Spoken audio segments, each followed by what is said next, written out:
गौतम बुद्ध से उनके एक शिष्य ने पूछा, कर्म क्या है?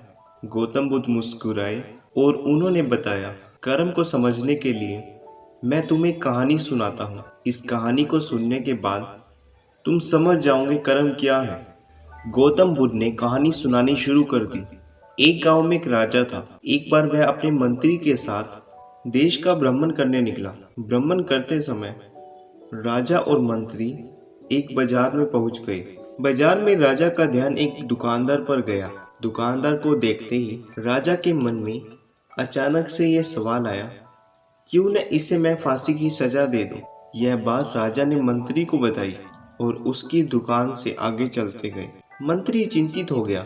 वह यह नहीं समझ पाया दुकानदार की गलती क्या है। बिना सोचे समझे महाराज ऐसा फैसला लेने की क्यों कह रहे हैं। राजा और मंत्री भ्रमण करते हुए वापस महल में आ गए। मंत्री को रात भर बेचैनी रही। सुबह होने के बाद मंत्री अपना साधारण प्रजा की तरह वेश बनाकर उस दुकानदार के पास गया और पूछा, तुम बेचते क्या हो? दुकानदार ने बताया, मैं चंदन की लकड़ी बेचता हूँ। फिर मंत्री ने आसपास के लोगों से पूछा। उन्होंने बताया, दुकानदार किसी से बोलता नहीं, हमेशा दुखी रहता है। मंत्री को बात समझ आ गई और वापस से दुकानदार के पास गया और दुकानदार ने उससे अपनी परेशानी बताई। कहता, मेरी दुकान पर लोग आते हैं, चंदन की लकड़ी सूंघते हैं, उसकी तारीफ करते हैं, लेकिन खरीदे बिना वापिस चले जाते हैं। कहते हैं यह बहुत महंगी है। मंत्री को भी दुकानदार की बात सुनकर दुख हुआ कि आखिरकार दुकानदार नाराज भी क्यों न हो अगर उसकी दुकान से सामान न खरीदा जाए, जबकि सामान में कोई कमी न हो। मंत्री को यह तो समझ आ गया दुकानदार दुखी क्यों है, लेकिन यह नहीं समझ आया राजा इसे फांसी पर क्यों लटकाना चाहते हैं। तो मंत्री ने दुकानदार से पूछा, अगर एक भी चंदन की लकड़ी ना बिकी तो तुम क्या करोगे? दुकानदार कहता, इसलिए मैं सोचता हूँ कि हमारे देश का राजा जल्द से जल्द मर जाए। अगर वह मर जाता है, उसके दाह संस्कार के लिए मैं कुछ चंदन की लकड़ियाँ राज दरबार में भेज दूंगा। इससे मुझे कुछ पैसे मिल जाएंगे और बाजार में लोगों को भी मेरी चंदन की लकड़ी के बारे में पता चलेगा। तब शायद कुछ लोग मेरी दुकान से लकड़ियाँ खरीदने आएंगे। मंत्री दुकानदार की सब बात समझ गया, लेकिन मंत्री बहुत चतुर और समझदार था। उसने उसकी दुकान से कुछ लकड़ियाँ खरीदी। इससे दुकानदार को कुछ पैसे भी मिल गए और वह बहुत खुश होने लगा। मंत्री चंदन की लकड़ी को लेकर राज दरबार में आ गया और राजा के समक्ष सभी लकड़ियां रखी और बोला, राजा, ये लकड़ी उसी दुकानदार ने दी है जिसे कल आप फांसी लगाने के लिए बोल रहे थे।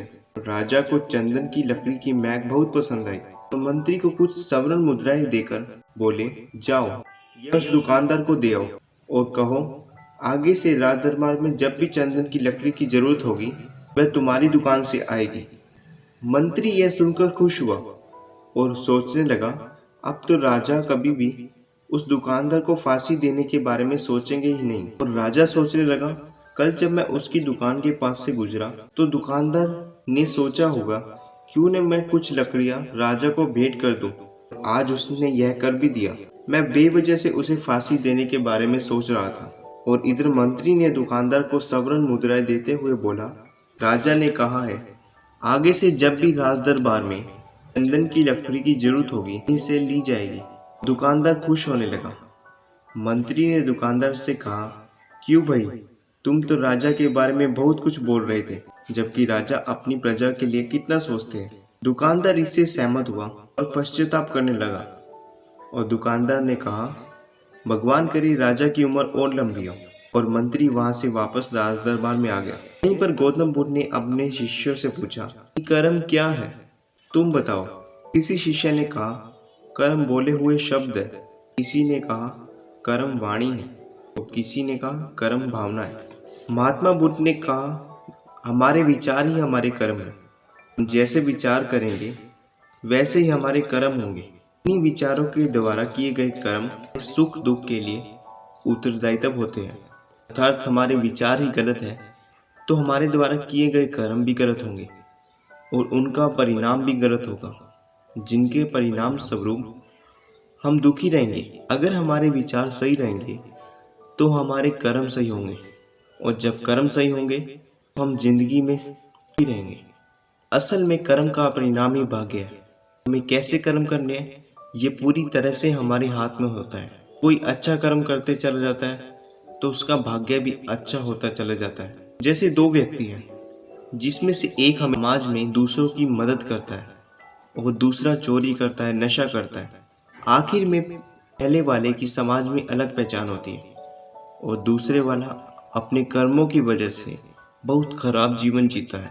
आप जैसे ही अपने विचार बदलोगे आपके कर्म भी बदलने शुरू हो जाएंगे और दोनों ही परिस्थिति में यह बदलता है।